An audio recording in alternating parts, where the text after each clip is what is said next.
19ನೇ ವಯಸ್ಸಿಗೆ ಸೇರುವದ್ದು ಗಂಡನ ಮನೆಗೆ ಹೋದ್ರೆ ಬರೀ ಕಣ್ಣೀರು. ನ್ಯಾಯಕ್ಕಾಗಿ ಪೊಲೀಸ್ ಠಾಣೆ ಮೆಟ್ಟಿಲೇರಿದ್ರೆ ಅನ್ನೋ ನೋವು. ಶಿವಾಜಿನಗರ ಠಾಣೆ ಸಬ್ ಇನ್ಸ್ಪೆಕ್ಟರ್ ಮೇಲೆ ದಾಖಲಾಯಿತು ದೂರು.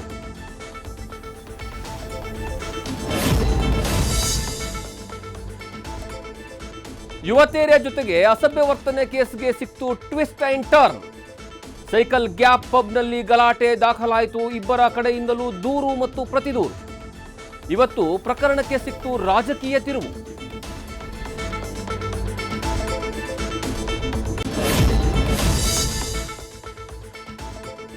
ಜಿಬಿಎ ಸಿಬ್ಬಂದಿ ಕೆಲಸಕ್ಕೆ ನಟಿ ಐಂದ್ರಿತಾ ರೇ ಅಸಮಾಧಾನ.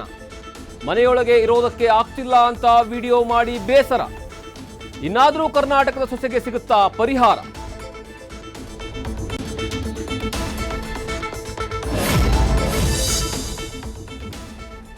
ಮೂರು ವರ್ಷಗಳಿಂದಲೂ ಈ ರಸ್ತೆಯಿಂದ ಜನರಿಗೆ ಆಗ್ತಿತ್ತು ನರಕ.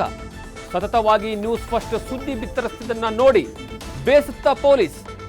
ಜಿಬಿಎ ನಿರ್ಲಕ್ಷ್ಯ ಕಂಡು ಕೊನೆಗೆ ಗುಂಡಿ ಮುಚ್ಚಿದ ಆರಕ್ಷಕ. ನ್ಯೂಸ್ ಫಸ್ಟ್ ನಿರ್ಭೀತಿಯಿಂದ ನಿಮ್ಮ ಪರವಾಗಿ.